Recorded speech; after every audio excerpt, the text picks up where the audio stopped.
Morning, boys and girls.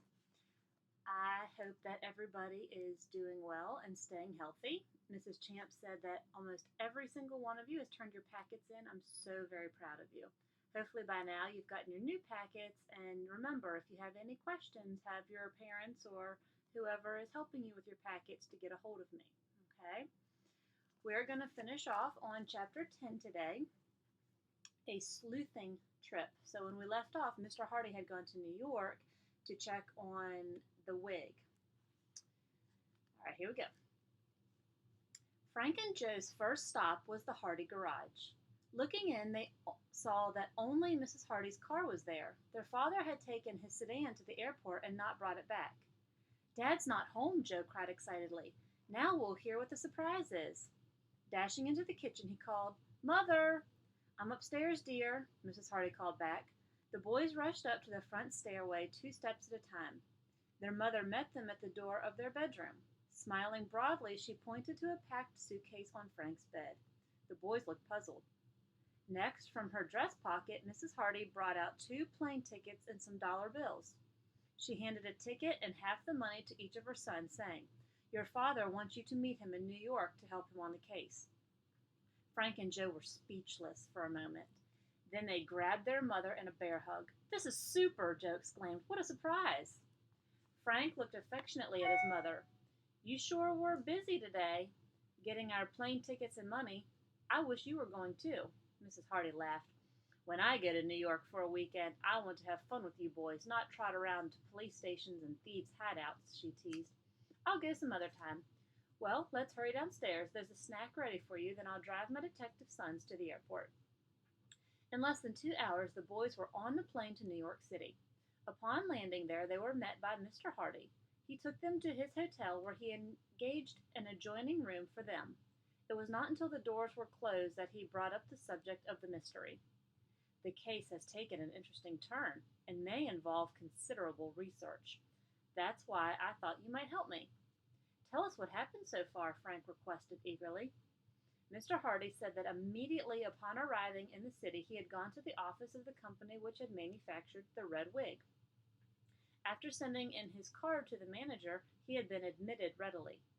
"That's because the name of Fenton Hardy is known from the Atlantic to the Pacific," Joe interjected proudly. The detective gave his son a wink and went on with his story. "Some of our customers in trouble, Mr. Hardy?" the manager asked me when I laid the red wig on his desk. "Not yet," I said, "but one of them may be if I can track the purchaser of this wig." The manager picked it up. He inspected it carefully and frowned. "We sell mainly to exclusive theatrical trade. I hope none of the actors has done anything wrong." "Can you tell me who bought this one?" I asked. "We make wigs only to order," the manager said. He pressed a button at the side of his desk. A boy came and departed with a written message. "It may be difficult. This wig is not a new one. In fact, I would say it was fashioned about 2 years ago." "A long time, but still," I encouraged him. The detective went on. In a few minutes, a bespectacled elderly man shuffled into the office in response to the manager's summons. "Kaufman here," the manager said, "is our expert. What he doesn't know about wigs isn't worth knowing." Then turning to the old man, he handed him the red wig. "Remember it, Kaufman?" The old man looked at it doubtfully. Then he gazed at the ceiling. Red wig," he muttered. "About 2 years old, isn't it?" the manager prompted.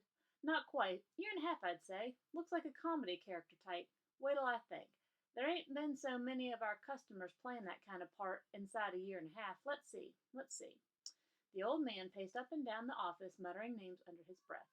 Suddenly he stopped, snapping his fingers. "I have it. It must have been Morley who bought that wig. That's who it was. Harold Morley. He's playing in a Shakespearean repertoire with Hamlin's company. Very fussy about his wigs. Has to have them just so. I remember he bought this one because he came in here about a month ago and ordered another like it." "Why would he do that?" I asked him. Kaufman shrugged his shoulders. "Ain't none of my business. Lots of actors keep a double set of wigs. Morley's playing down at the Crescent Theater right now. Call him up." "I'll go and see him," I told the men. "And that's just what we'll do, Frank and Joe, after a bite of supper." "You don't think this actor is the thief, do you?" Frank asked in amazement. "How could he have gone back and forth to Bayport so quickly? And isn't he playing here in town every night?" Mr. Hardy admitted that he too was puzzled.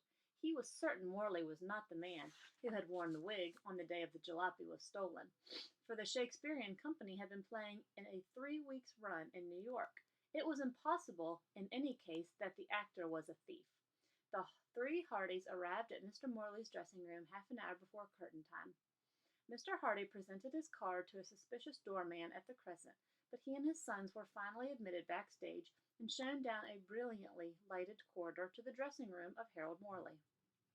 It was a snug place with pictures on the walls, a potted plant in the rug, overlooking the alleyway, and a rug on the floor. Seated before a mirror with electric lights at either side was a stout little man, almost totally bald. He was diligently rubbing creamy stage makeup on his face. He did not turn around, but eyed his visitors in the mirror, casually telling them to sit down. Mr. Hardy took the only chair. The boy squatted on the floor. "Often heard of you, Mr. Hardy," the actor said in a surprisingly deep voice that had a comical effect in contrast to his diminutive appearance. "Glad to meet you. What kind of call is this? Social or professional?" "Professional." Morley continued rubbing the makeup on his jowls. "Out with it," he said briefly. "Ever see this wig before?" Mr. Hardy asked him, laying the hairpiece on the makeup table. Morley turned from the mirror, and an expression of delight crossed his plump countenance. "Well, I say I have seen it before," he declared. "Old Kaufman, the best wig maker in the country, made this for me about a year and a half ago. Where'd you get it? I sure didn't think I'd ever see this red wig again." "Why?" "Stolen from me. Some low-down sneak got in here and cleaned out my dressing room one night during the performance. Nerviest thing I ever heard of. Came right here and while I was doing my stuff out front, grabbed my watch and money and diamond ring I had laying by my mirror, took this wig and a couple of others that were around, and beat it. Nobody saw him come or go. Must have gotten in by that window." Morley talked in short, rapid sentences, and there was no mistaking his sincerity. "All the wigs were red," he stated. "I didn't worry so much about the other wigs because they were for old plays, but this one was being used right along. Kaufman made it specially for me. I had to get him to make another one. But say, where did you find it?" "Oh, my sons located it during some detective work we're on. The crook left this behind. I was trying to trace him by it." Morley did not inquire further. "That's all the help I can give you," he said. "The police never did learn who cleaned out my dressing room." "Too bad. Well, I'll probably get him some other way. Give me a list and description of the articles he took from you. Probably I can trace him through that." "Glad to," said Morley. He reached into a drawer and drew out a sheet of paper which he handed to the detective. "That's the same list I gave the police when I reported the robbery. Number of watch and everything. I didn't bother to mention the wigs. Figured they wouldn't be in any condition to wear if I did get them back." Mr. Hardy folded the list and put it in his pocket. Morley glanced at his watch, lying face up beside the mirror, and gave an exclamation. "Suffering Sebastopol! Curtain in 5 minutes, and I'm not half made up yet. Excuse me, folks, but I've got to get on my horse. In this business, I'll be ready in a minute doesn't go." He seized a stick of grease paint and feverishly resumed the task of altering his appearance to that of the character he was portraying at that evening's performance. Mr. Hardy and his sons left. They made their way out to the street. "Not much luck there," Frank commented. "Except through Mr. Morley's stolen jewelry," his father reminded him. "If that's located in a pawn shop, it may lead to the thief. Well, boys, would you like to go into the theater via the front entrance and see the show?" "Yes, Dad," the brothers replied, and Joe added, "Tomorrow we'll try to find out the name and address of the thief through his coat and hat." "Right," the detective said.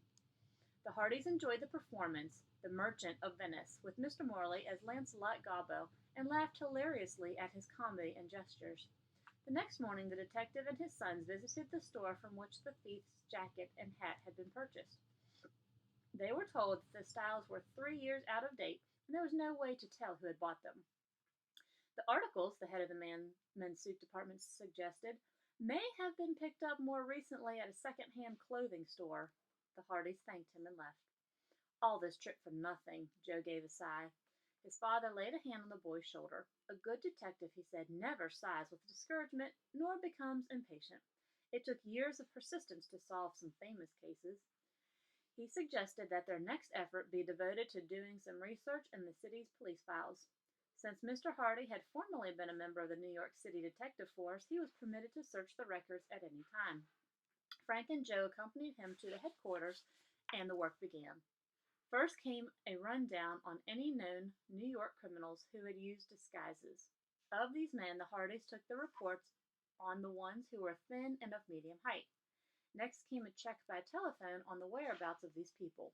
All could be accounted for as working some distance from Bayport at the time of the thefts, with one exception. "I'll bet he's our man," Frank exclaimed, "but where is he now?" And that leads us to the end of chapter 10. Have a wonderful weekend, boys and girls, and I'll see you next time. Bye bye.